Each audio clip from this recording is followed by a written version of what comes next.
क्या आपने कभी सोचा है आप जिस हवा में सांस ले रहे हैं वो आपके शरीर के लिए एक स्लो पॉइजन का काम कर रही है। आज एयर पॉल्यूशन केवल नॉर्थ इंडिया की ही नहीं बल्कि पूरे भारत की एक बहुत बड़ी समस्या बन चुकी है। खासकर दिल्ली जैसे शहरों में सर्दी आते ही हवा पहले से ज्यादा जहरीली हो जाती है। हर साल इंडिया में 20 लाख से ज्यादा लोग एयर पॉल्यूशन की वजह से मरते हैं। क्या आप जानते हैं अगर आप दिल्ली एनसीआर में रहते हैं तो आप एक दिन में 25 से 30 सिगरेट जितना पॉल्यूशन इनहेल कर लेते हो। नासा की सैटेलाइट के हिसाब से अक्टूबर से दिसंबर में नॉर्थ इंडिया एक गैस चेंबर बन जाता है। IQ एयर की रिपोर्ट बताती है कि विश्व के 50 सबसे प्रदूषित शहरों में 42 शहर भारत के हैं। भारत की राजधानी दिल्ली भी हर साल प्रदूषित शहरों की सूची में रहती है। नवंबर दिसंबर में दिल्ली का AQI 450 के पार चला जाता है और कभी कभी तो ये 800 भी पार कर जाता है। WHO की रिपोर्ट बताती है कि हर साल 7 मिलियन से ज्यादा लोग एयर पॉल्यूशन की वजह से मरते हैं। 2021 में भारत में 2.1 मिलियन लोगों की एयर पॉल्यूशन की वजह से जान गई। लैंसेट की रिपोर्ट बताती है कि साल 2022 में भारत में 1.72 मिलियन लोगों की जान एयर पॉल्यूशन की वजह से गई। आपको ये समझना जरूरी है कि आखिर एयर पॉल्यूशन हमको नुकसान कैसे पहुंचाता है। एयर पॉल्यूशन में जो हवा होती है उसमें कई सारे पार्टिकल पाए जाते हैं जैसे PM2.5, PM10 या कार्बन मोनोऑक्साइड।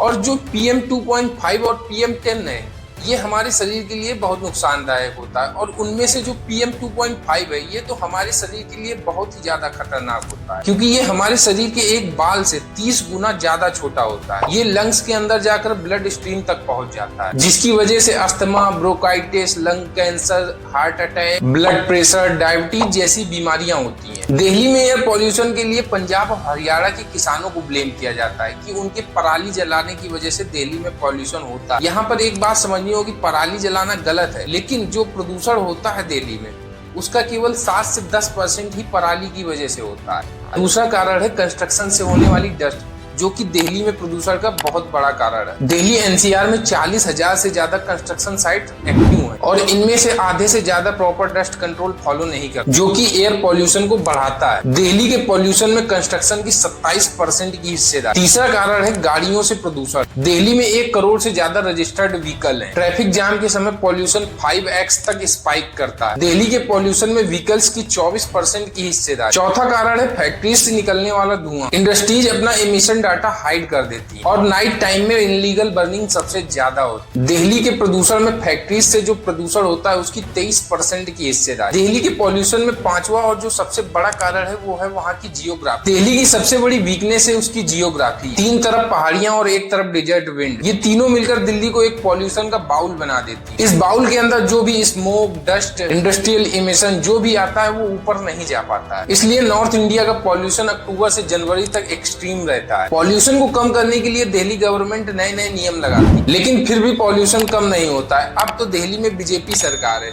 जो कि पॉल्यूशन को कम करने की नहीं कम दिखाने की कोशिश कर रही है। जितने भी पॉल्यूशन मेजरिंग सेंटर हैं उनके आसपास पानी का छिड़काव किया जा रहा है जिससे कि पॉल्यूशन की रीडिंग कम दिखाई। सोचिए ये तरीके अपनाए जा रहे हैं पॉल्यूशन को कम करने। हर साल गवर्नमेंट ग्रेप स्टेज डिक्लेयर करती है। Stage 1, stage 2, stage 3, stage 4। Construction को बैन किया जाता है, डीजल जनरेटर को बैन किया जाता है, स्कूल को बंद किया जाता है, NCR में ट्रेवल रिस्ट्रिक्शंस लगाए जाते हैं लेकिन इन सबसे पॉल्यूशन कंट्रोल नहीं होता। उसका मेन रीजन है रूल्स का ना फॉलो होना, मॉनिटरिंग का वीक होना और पॉलिटिकल ब्लेम गेम चलता रहता है। अभी तक तो हमने जाना आखिर पॉल्यूशन के क्या कारण है। अब जानेंगे हम पॉल्यूशन को कैसे कम किया जा सकता है। सबसे पहले तो पूरे नॉर्थ इंडिया में 1 क्लीन एयर लॉ लागू करना चाहिए। आज पॉल्यूशन के रूल्स स्टेज वाइज अलग अलग हैं।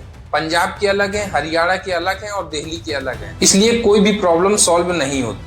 पंजाब में पराली जलती है और स्मोक हरियाणा से होते हुए दिल्ली में आ जाता है। दिल्ली कंस्ट्रक्शन को बैन करती है लेकिन नोएडा और फरीदाबाद में चलता रहता है। जब तक नॉर्थ इंडिया एक ही हवा शेयर करेगा और अलग अलग नियम को फॉलो करेगा तब तक पॉल्यूशन की समस्या बनी रहेगी। इसके लिए एक यूनाइटेड क्लीन एयर लॉ ही सॉल्यूशन है। दूसरा काम है पराली को जलाने के बजाय उससे फ्यूल बनाया जाए। पराली को एक खर्चा नहीं एक रिसोर्स की तरह ट्रीट करना चाहिए। इससे बायोफ्यूल, एथेनॉल बन सकता है। जापान और स्वीडन जैसे देश पराली से क्लीन फ्यूल बना। जब तक पराली को वेस्ट समझा जाएगा वो जलती रहे। जिस दिन पराली से फ्यूल बनने लगेगा उस दिन नॉर्थ इंडिया का 30% पॉल्यूशन कम हो जाएगा। तीसरा काम है dust free construction system. Delhi NCR में सबसे बड़ा पॉल्यूशन कंस्ट्रक्शन की वजह से होता है। इसके लिए हर कंस्ट्रक्शन साइट पर और उसके आसपास रेगुलर पानी का छिड़काव किया जाए। कंस्ट्रक्शन साइट को ग्रीन नेट से कवर किया जाए। हर साइट का डिजिटल मॉनिटरिंग पैनल हो। कंस्ट्रक्शन इंडस्ट्री दिल्ली का साइलेंट विलन है। अगर डस्ट कंट्रोल का रियल इन्फोर्समेंट हो जाए तो दिल्ली एनसीआर का पॉल्यूशन काफी कम हो जाए। चौथा काम है पब्लिक ट्रांसपोर्ट का मेगा अपग्रेड। अगर प्राइवेट व्हीकल्स का यूज कम हो जाए तो ट्रैफिक स्मोक कम हो जाए। जिस सिटी का पब्लिक ट्रांसपोर्ट मजबूत होता है वहां पर पॉल्यूशन ऑटोमेटिक ही 40% तक कम हो जाता है। दिल्ली मेट्रो एक एग्जाम्पल है, इसे पूरे एनसीआर में स्प्रेड करना चाहिए। पांचवा काम है इंडस्ट्रियल इमिशन की रियल टाइम मॉनिटरिंग। इंडस्ट्रीज रात में सीक्रेटली बर्निंग करती है। रियल टाइम इमिशन पब्लिक को पता ही नहीं चलता है। जिस दिन इंडस्ट्रियल पॉल्यूशन की लाइव फीड आम लोगों के मोबाइल में पहुंचने लगेगी उस दिन से कंपनीज इनलीगल बर्निंग नहीं करेंगी। आखिरी काम है दिल्ली के आसपास ग्रीनरी बहुत कम हो गया है, इसलिए दिल्ली में ग्रीनरी को बढ़ाना होगा। हर 1000 पेड़ 70 kg PM 2.5 एब्जॉर्ब करते हैं। अर्बन फॉरेस्ट पॉल्यूशन का नेचुरल वैक्यूम क्लीनर है। साफ हवा कोई लग्जरी नहीं है, ये लोगों का एक बेसिक राइट है। और जब तक इस प्रॉब्लम को पॉलिटिक्स से ऊपर नहीं उठाया जाएगा तब तक नॉर्थ इंडिया की हर सांस हमारी जिंदगी को कम करती रहेगी। उम्मीद करते हैं वीडियो आपको पसंद आया होगा। वीडियो अच्छा लगा हो तो वीडियो को लाइक करें और ज्यादा से ज्यादा शेयर करें।